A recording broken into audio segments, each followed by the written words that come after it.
Welcome to the Shield database. Please enter your access code. Welcome, Agent. Considered by many to be Daredevil's archenemy, the man known as the Kingpin of crime has built a powerful reputation within the Marvel Universe.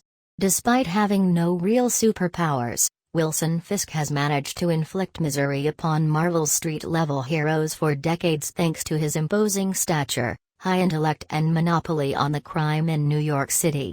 Virtually all organized crime occurring in New York is approved or directed by the Kingpin, and his tactical genius seemingly makes any law enforcement agencies powerless to stop him. It is simply not possible to gain so much power without making enemies, however, and Fisk's operations are almost always under attack by vigilantes, supervillains, or even his own family. This makes it all the more impressive that he has been able to maintain his stranglehold on the city of New York, but also only naturally has turned him into a cold, emotionless monster who wants nothing more than to destroy his enemies to keep his empire alive. Here are 10 must-read Kingpin stories. Spoilers ahead.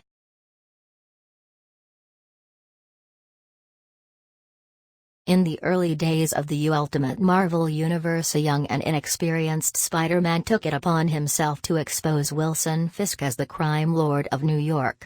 His plan was flawed from the start, however, as he soon found himself outmatched by the Kingpin and his men, who quickly and easily took him down and unmasked him.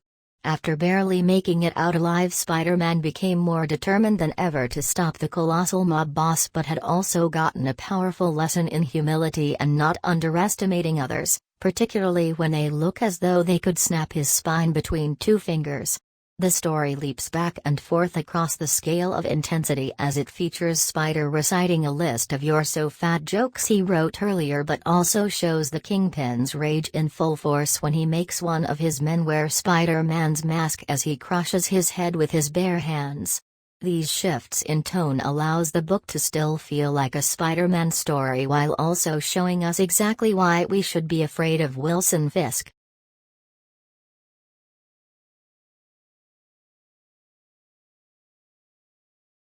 Long before the Kingpin cemented himself as the archenemy to the man without fear, he was tormenting Marvel's preeminent hero in the pages of Amazing Spider-Man. When word got out that the friendly neighborhood Spider-Man had given up tackling crime in New York, Fisk emerged from the shadows and quickly seized control of all of the city's criminal gangs. From the very beginning, the Kingpin's strength and ruthlessness were on full display, and while he was more of a typical comic book character at this point, the seeds of what was to come were planted, readying the reader for decades of stories to come. In this 3-issue arc, the Kingpin takes hostages, attacks J. Jonah Jameson, and very nearly defeats the returning Spider-Man during their first ever battle. The laser cane and cartoonish plot may have been attributes the villain would quickly shake off in favor of being a more threatening presence, but they also contribute to this being one of the more fun stories to feature the villain.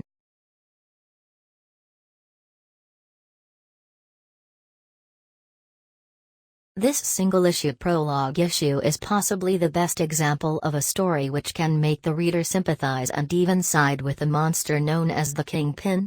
After losing to Daredevil one too many times and grieving the loss of his wife Vanessa, Fisk leaves the world of crime behind and moves to Spain to live a calm and comfortable life.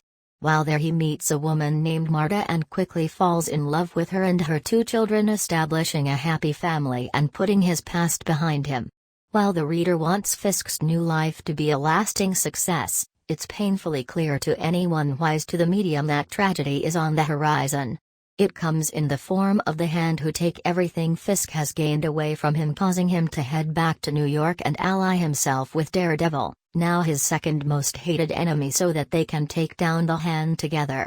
While the circumstances of this return were tragic, the reader, having spent this time with him, could only rejoice in the fact that the Kingpin had returned to the book in a big way.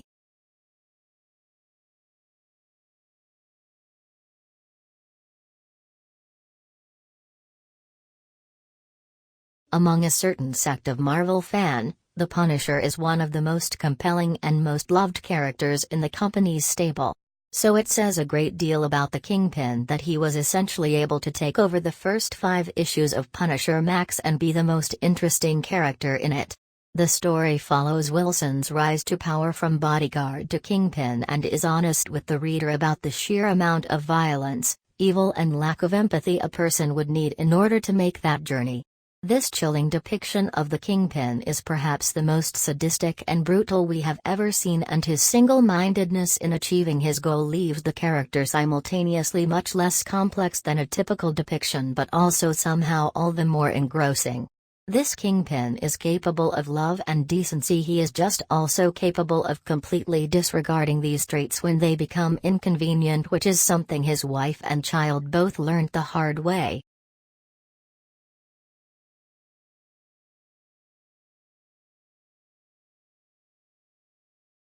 Gang War is one of Frank Miller's earlier works on the Daredevil book and establishes the Kingpin as an enemy of the man without fear. Here Miller took all of the elements of the Kingpin which would work within the gritty world he was establishing and discarded all of the campy nonsensical aspects of the character associated with the Spider-Man books. The result is the version of the character best known to comic book fans, as Miller's take would go on to become the default due to its effectiveness. His dynamic with Daredevil is also set in stone here, and any story to feature both characters since has this arc to thank. The story involves Kingpin considering retirement, however his plan to send incriminating evidence to the district attorney in order to put all of his former crew away backfires and results in a gang war which ravages the streets of Hell's Kitchen, resulting in both Daredevil and Bullseye getting involved. As the story progresses we see just how cunning and conniving this former B-list Spider-Man villain can be and how he managed to cement himself within the A-list.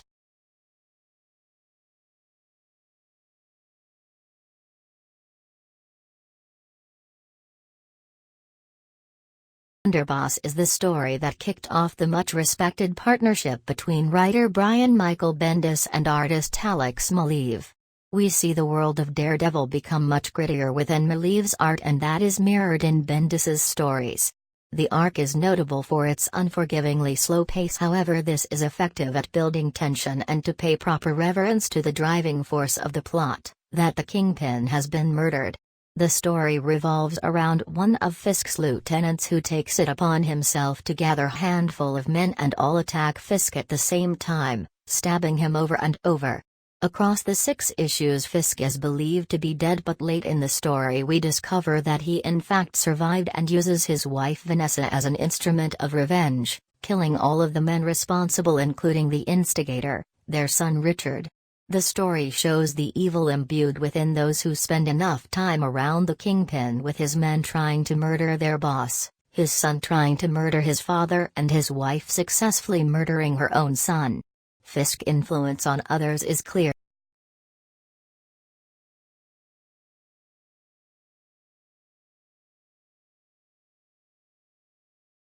In this single-issue story from Spider-Man, Tangled Web, we see that Spider-Man's mantra of "with great power comes great responsibility" also applies to his enemies.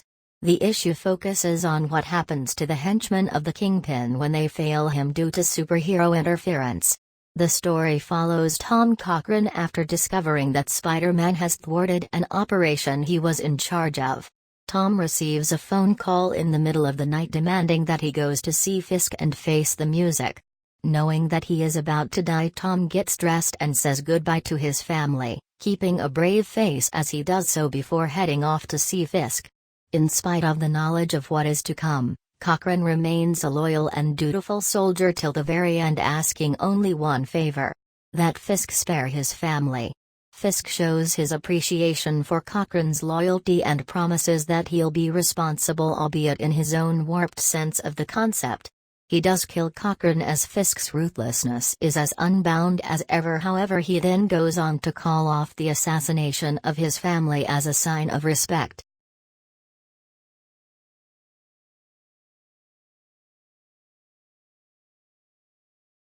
Frank Miller's take on Fisk has always been more complex than most writers, but it is here that he manages to show the intense brutality and tenderness working side by side in a believable way.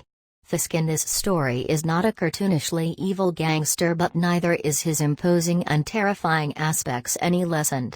The story focuses on his relationship with his wife Vanessa and how the better nature that is within him whenever he is around her can instantly fall away if his love for her demands it.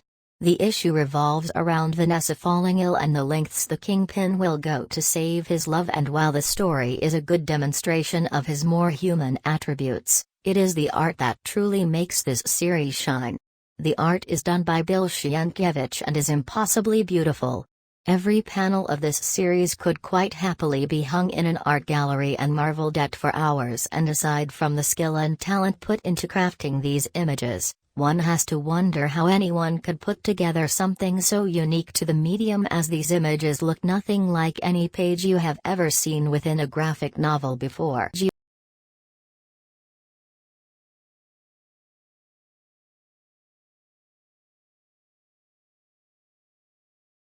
After surviving and recuperating from his assassination attempt in the Underboss storyline, Kingpin returns to New York and immediately begins taking back everything he has lost. His first order of business, however, is to take down Daredevil once and for all so that his rise back to the top will go as smoothly as possible. After sending both Bullseye and Typhoid Mary after the Man Without Fear, Kingpin is confronted with a new, angrier Daredevil who promises the Kingpin that his days as the unquestioned crime lord of New York are over. This rage-filled Daredevil then goes on to beat Fisk within an inch of his life and drag his bloody and unconscious body into a nearby bar occupied by criminals in order to show them that their protector is finished. Matt then adds the final nail into the coffin of Fisk humiliation by declaring himself the new Kingpin. This is the most powerless any reader will ever likely see the Kingpin, as he is not only bested physically but is also stripped of his influence and respect.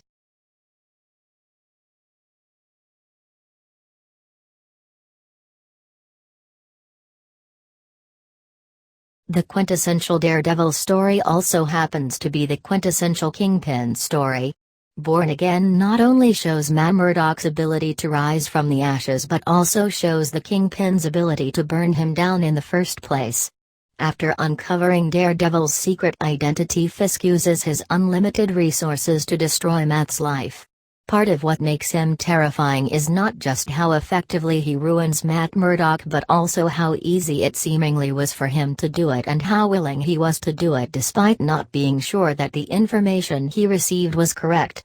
Born Again shows his ruthlessness, his single-mindedness, his lack of empathy and his almost psychotic mindset all turned up to 11. While it is rare within these pages to see the Kingpin truly outwardly relish in his foe's demise, the joy he feels in it leaps from the page and is as clear as the terror he attempts to hide when he slowly comes to realize that although he seemed to have finally bested his adversary, a man without hope is a man without fear.